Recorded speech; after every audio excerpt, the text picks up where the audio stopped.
Hello hi, బాగున్నారా అందరూ? నా పేరు అనిత. నేను వారాస్గూడ సెకండ్పల్లి నుంచి మాట్లాడుతున్నాను. అమ్మమ్మ గారి ఇల్లు జ్ఞాపకాలు అనే టాపిక్ ఎంత బాగుందో మీరు చెప్పారు.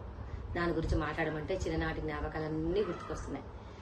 ఈ అవకాశం మీతో పంచుకోవాలని నాకు చాలా కుతూహలంగా ఉంది.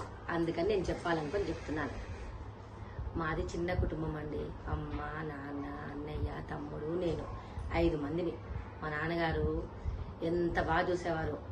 ఏ ఐటమ్ అయినా కిలో తెమ్మంటే 5 కిలోలు తెచ్చేవారు. స్వీట్లైనా, హాట్లైనా, పండ్లైనా అయినా కానీ మాకు అమ్మమ్మ గారి అంటే చాలా చాలా చాలా చాలా ఇష్టం. అది చెప్తుంటేనే నాకు ఏదో రకమైన సంతోషం. అక్కడ 15 మంది ఉండేవాళ్ళం. 2 పిన్నులు, 3 పిన్నులు, 2 అత్తలు, మామలు, వాళ్ళ పిల్లలు, అమ్మమ్మ, తాతయ్య, మేము 3. అందరం అక్కడికి వెళ్ళేవాళ్ళం. ఆ పెద్ద కుటుంబం ఏదైనా ఎంత చేసినా ఒక్కొక్కసారి సరిపోదు, అయినా అదొక సంతోషం. అక్కడ మా అత్తయ్య ఉండేది. పెద్ద పెద్ద గిన్నెల నిండా పులిహోర చేసేది. జావా, అంబలి జావా. అప్పటి కాలంలో అంబలి అనేవారు, ఇప్పుడు అంబలి జావా అంటారు. ఆ జావా చేసేవారు.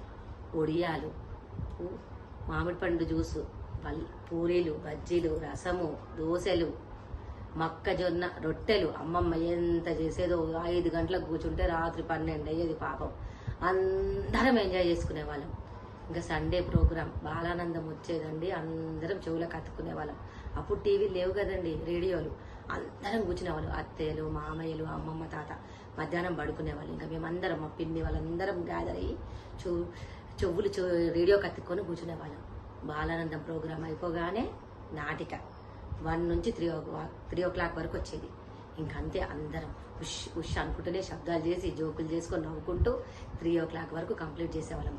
ఇప్పుడు ఎన్ని ప్రైమ్ వీడియోలు ఉన్నా, ఆహాలున్నా, నెట్ఫ్లిక్స్లున్నా ఆ సీరియల్, ఆ నాటిక అప్పుడు వేరేనండి. పాపం మా మామయ్య గారు సింగాడిలోనే ఉండేవి. అప్పుడు 1 రూపీకి 2 కత్తితో కొట్టి ఇచ్చేవాళ్ళు. చల్లగా తీయగా ఉండేవి. అవి కొనిచ్చేవాళ్ళు.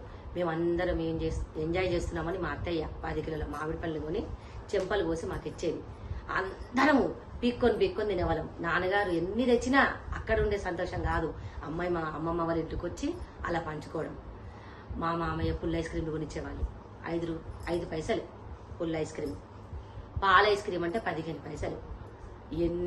అక్కడ ఎంతున్నా ఏమున్నా అవితో ఎంత సరి పెట్టుకుని ఎంజాయ్ చేసుకునేవాళ్ళం. ఇంకా ఒడియాలు పెట్టేవాళ్ళండి. అత్తయ్య వాళ్ళు పెడితే మేము తీసుకురావాలి. మన అన్ని నీళ్ళు జల్లి ఉల్టా చేయాలి. అవి ఎండిన తర్వాత వేయించడం ఎంత మరిదామో. అవి ఎప్పుడు ఎండుతాయా, ఎప్పుడు అత్తయ్య చేస్తుందా తినాలని ఆతృత. ఆ ఒడియాలు అందరం రాత్రి 12 అయిందంటే పైకి ఎక్కేవాళ్ళం. మా తాతయ్య చెంబు నిండా నీళ్లు తీసుకెళ్లేవాళ్ళం. మధ్యలోనే అయిపోయేది. మళ్ళీ నువ్వు దిగు నేను దిగని మళ్ళీ దిగేవాళ్ళం. మా తాతయ్య నీతి కథలు చెప్తూ అన్నీ దేవుడి శ్లోకాలు ఒక్కొక్కరం చెప్తుండాలి. ఇవాళ చెప్తారు మామయ్య, రేపు మళ్ళీ తాతయ్య మామయ్య అయినా రాత్రి చెప్తారు. మళ్ళీ రేపు నేను ఏం చెప్పానో చెప్పండి అనేవాళ్ళు. అందరం అవన్నీ గుర్తు తెచ్చుకొని చెప్పి వాళ్ళు చెప్పే కథలు, ఆ పద్యాలన్నీ ఇప్పటికే నాకు అలా నేను విని నా మనవరాలకు కూడా నేర్పిస్తున్నాను. అవి ఎంత మధురమో అండి. అప్పటి విషయాలు అవన్నీ తలుచుకుంటుంటే అసలుకి చెప్తుంటేనే ఎంత బాగుందో. నేను అమ్మమ్మనైనా మీరు ఈ టాపిక్ ఇస్తే నేను ఒక పాపను అయిపోయాను, మనవరాలను అయిపోయానండి. ఇంతటి మంచి అవకాశం కలిగించినందుకండి నాకు చాలా సంతోషంగా ఉంది. మీకు ధన్యవాదాలండి.